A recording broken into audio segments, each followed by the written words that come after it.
अगर मैं आपसे कहूं कि सेना ने मार गिराया वो भारत का सबसे बड़ा दुश्मन जो कि भारत के अंदर ही छिपकर बैठा था, जो कि 26 जनवरी तक और 26 जनवरी से पहले ऐसे आतंकवादी हमले करना चाहता था जो कि दिल्ली ब्लास्ट से भी आपको ज्यादा खतरनाक दिखते। लेकिन शुक्र है भारतीय आर्मी का, इंडियन आर्मी का, जो कि 26 जनवरी से पहले ही इस आतंकी हमले को अंजाम दे दी। लेकिन आइए देखते हैं कि आखिरकार कौन कौन से वो हमले थे जो कि 26 जनवरी से पहले और 26 जनवरी को होने वाले थे। आप देखने की कोशिश करोगे तो अभी हाल फिलहाल ये जो आदमी देख रहे हो ना, ये आदमी इतना खतरनाक है जो कि एक गांव को बंदी बनाने वाला था।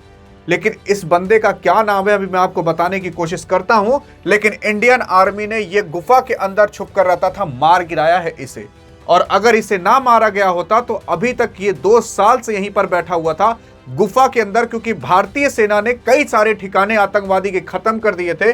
जबरन इसको गुफा बनाकर रहना पड़ता था और इसने अभी तक 6 बार आतंकी हमले को अंजाम भी दिया था। और उस 6 आतंकी हमले के अंदर लगभग कई बार भारतीय सेना के जवान और कई बार नॉर्मल सिविलियन भी मारे गए थे। आप देखने की कोशिश करोगे तो अभी यह भी कहा जा रहा है कि जम्मू कश्मीर के अंदर पहाड़ से एक इंडियन आर्मी की गाड़ी गिर जाती है जिसमें लगभग 10 सैनिक मारे जाते हैं, लगभग 9 से 10 सैनिक घायल भी होते हैं। तो मतलब 26 जनवरी से पहले और 26 जनवरी तक काफी कुछ इंडियन आर्मी में होने वाला है। मैं आपको बताने की कोशिश करता हूं कि आखिरकार कब, कहां, कैसे हुआ और अभी कौन कौन बचा है और उसके बाद 26 जनवरी तक और कौन से हमले हो सकते हैं जिसको कि भारतीय सेना ने अंजाम भी दे दिया है। अरे जैसे कि आप देखोगे तो ये जम्मू कश्मीर का एरिया है। अब यहाँ पर एक छोटा सा एरिया है जिसे आप कहते हो कुछ और नहीं बल्कि इस एरिया का नाम कठुआ है। इसी एरिया के अंदर ये लोग छुप कर बैठे थे और इंडियन आर्मी ने कठुआ ऑपरेशन चालू किया था। इसके अंदर आप देखोगे तो अभी 3 ऐसे आतंकवादी हैं जो कि छुप कर बैठे थे, जिसमें से एक आतंकवादी को मारकर गिराया जा चुका है जिसका नाम उस्मान है। उस्मान को मार गिराया गया है और उस्मान कई बार इंडियन आर्मी से बचकर भाग जाया करता था, लेकिन इस बार भाग नहीं पाया। और जब मारा गया तो इसके पास से कई सारे ऐसी बंदूकें, राइफल और गोला बारूद बरामद हुए जो आदमी देख कर ही खौफ खा जाए। लेकिन हाँ, अभी अख्तर और मावी, ये 2 ऐसे आतंकवादी हैं, अख्तर अली और मावी, जो कि बचे हुए हैं और अभी इसी एरिया के अंदर हैं। लेकिन इंडियन आर्मी का सर्च ऑपरेशन अभी जारी है और इन दोनों को भी जल्द ही मार गिराने की आपकी इंडियन आर्मी ने कसम खा ली है। आप देखने की कोशिश करोगे तो ये जो उस्मान है यही सबसे मेन था। इसको कहा जाता है कि जो जैश का कमांडर है यही था उस्मान, यानी कि जैश का कमांडर था उस्मान, जिसको कि मारा जा चुका है जम्मू कश्मीर के कठुआ में और सुरक्षा बलों ने इसे मार गिराया है। पिछले 2 सालों से डोडा, उधमपुर, कौथा से ये आतंकी एक्टिव करता था और खुद भी एक्टिव रहता था। अभी इलाके में 2 आतंकी और एक्टिव हैं। 2 आतंकी, यही दोनों अख्तर अली और मावी अभी एक्टिव हैं। 2024 से ये लगभग यहाँ पर था, 2 साल हो चुके थे और इन 2 सालों के अंदर लगभग 5 से 6 बार इसने आतंकी हमले को अंजाम दिया था, जिसमें कई बार आर्मी वाले तो कई बार नॉर्मल सिविलियन भी मारे जाते थे।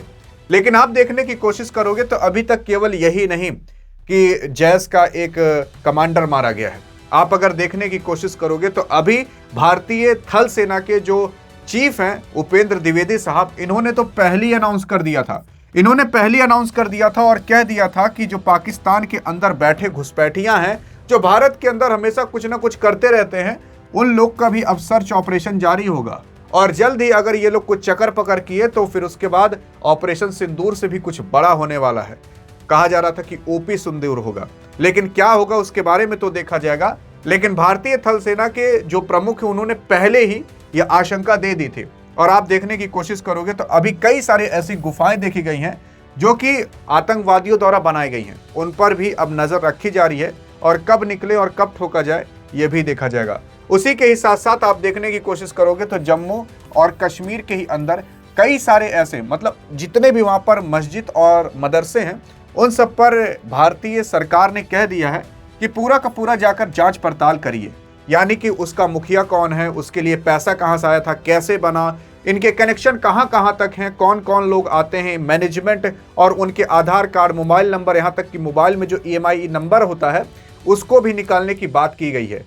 हर चीज, मतलब आप बैंकिंग डिटेल से लेकर पूरा का पूरा ट्रांजैक्शन तक, हर चीज और हर डिटेल, यहां तक कि उनका नाम तक और उनके घर वालों का सारी चीजें पता करने को कहा गया है भारतीय सरकार द्वारा, और इंडियन आर्मी और भारतीय इंटेलिजेंस इसको करने की कोशिश कर भी रही है।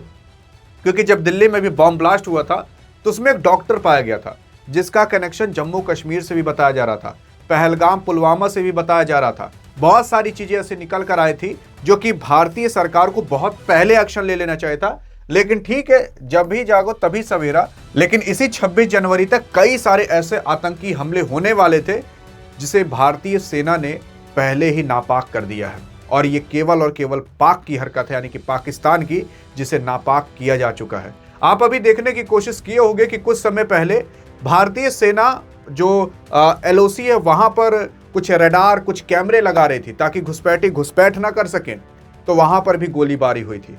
अब आप सोच कर देखिए, यानी कि उस तरफ कोई आतंकी मौजूद था, लेकिन भारतीय सेना ने उसे भी मारकर गिरा दिया। 26 जनवरी को कई सारे आतंकी हमले होने वाले थे।